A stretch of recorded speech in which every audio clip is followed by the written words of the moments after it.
Okay, we are making a simple winter landscape today, and we are inspired by a story called Henry Holton Takes the Ice by Sandra Bradley, and artwork by Grandma Moses called Let Me Help. So we are going to start at the bottom of the paper here just by making a curved line for the snow.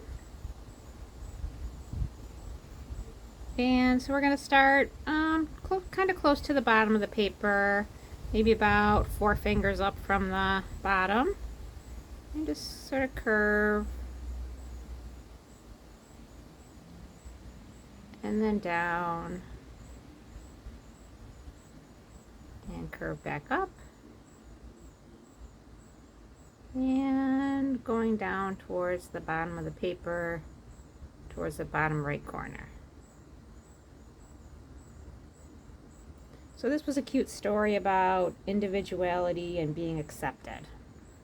And Grandma Moses was definitely an individual. She had her own kind of style of painting. So our next line is gonna curve down and probably about halfway up our paper. And so I'm gonna curve out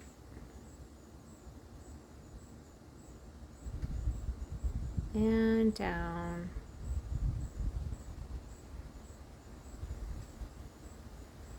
Up a little bit and off to the side of the paper. Now your curves might be different, that's fine. These are just, random snow curves. All right, and we're gonna do one more curve up like this and off to the side. So we're gonna come about maybe towards the middle of our paper, and we're gonna curve up a little bit and going up a little bit more. I've got my pencil here holding down my paper because it's a little bit breezy today.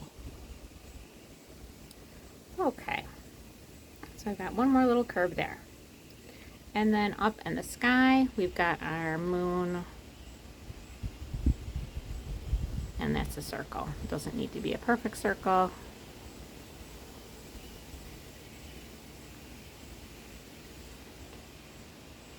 Okay, and then we've got basically like 2 different kinds of trees here.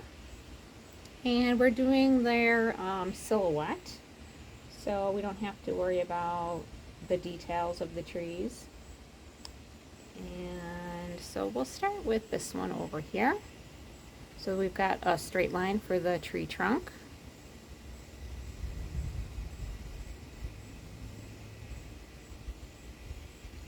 And then I just went back over it, made it a little bit thicker, almost like a long skinny rectangle, and then filling it in. And then I just made some branches coming off of that. So I've got one coming out the top, side, a little more over to the side, one down lower, another one coming off the other side, and then one down lower over here. So yours don't need to be exactly the same as mine. You might have more or less branches, and that's fine. And then I make some smaller branches coming off of these larger branches. So Grandma Moses was actually Anna Mary Robertson Moses, but she didn't become a famous artist until she was, I think, in her 80s and 90s. And she was already a grandma. She was born in 1860 and she died in 1961. So I believe that makes her 101 years old when she passed away.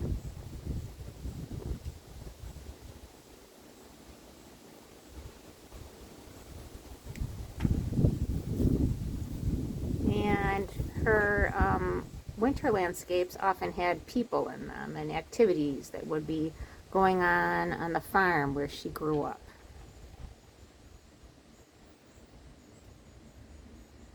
And so she was famous for a lot of her winter landscapes and lots of activity going on in her pictures.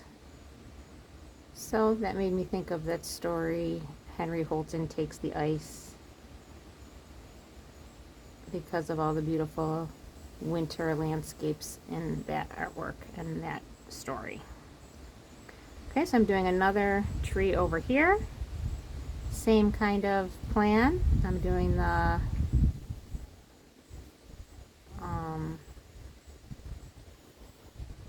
trunk and then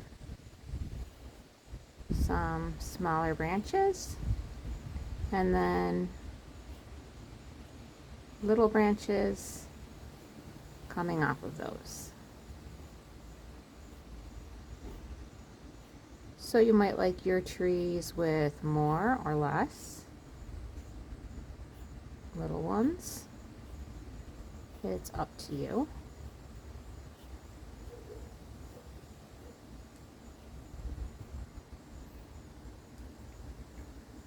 And Grandma Moses was considered to be a folk artist. That means she taught herself how to make her art. She didn't go to art college or art school.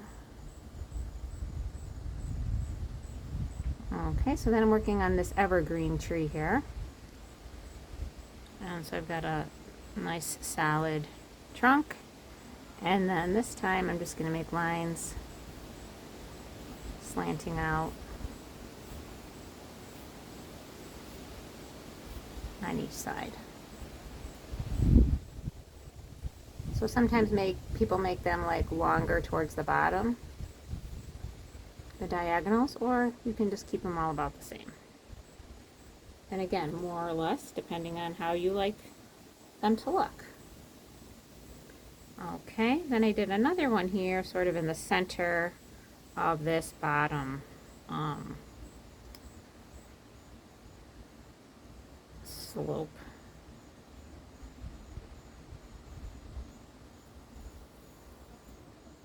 And maybe this one would have the appearance of being a little bit larger and thicker because it is generally closer to us in the landscape.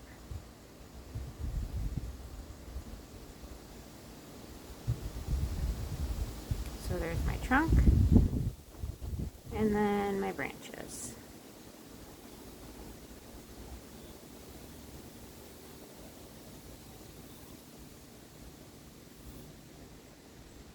And then smaller branches coming off of those.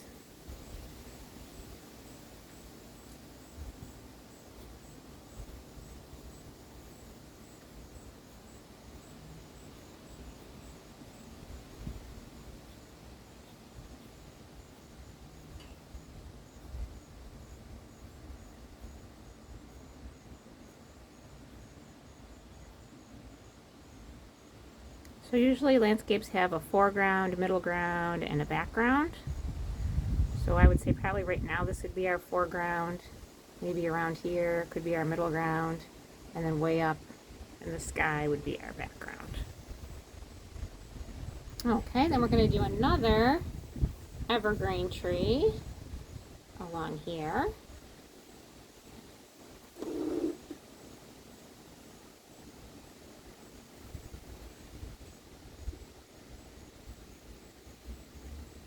And you might decide you want to do more trees than what I've done in my example.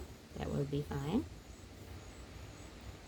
So I did a nice thick trunk again, and then my diagonal lines slanting off the sides.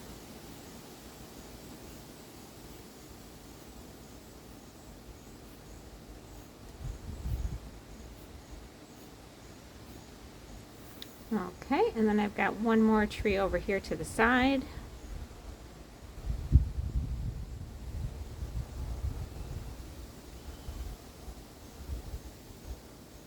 My vertical lines for the trunk.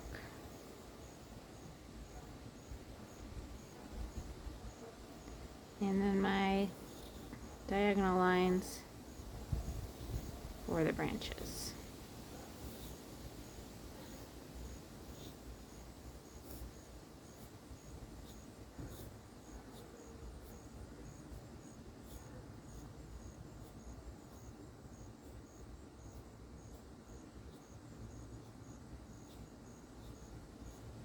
So I colored mine with twistable crayons by Crayola. You might want to use paint for your sky, or regular crayons or markers. And then I just did some little dots along here and here, sort of like animal tracks maybe, or footprints.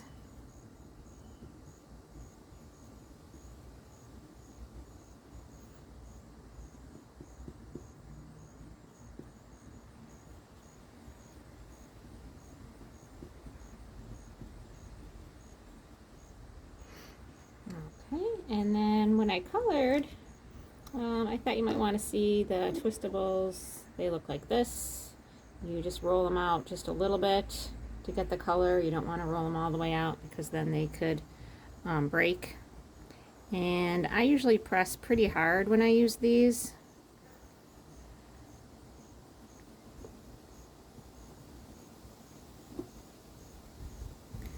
But they are nice like crayons in that they're good for blending in colors. So if I did a little bit of yellow there, then I can use my orangey yellow and sort of overlap some of it. Not all the way, like I leave down here just plain yellow. But as I move up my paper, I would switch colors. So I've got like a reddish orange here next. And see, I overlap some of it, and then some of it I just use this solid color. And then I just did that going up to the snow line. Alright, so good luck with yours. I hope it turns out just fabulously for you.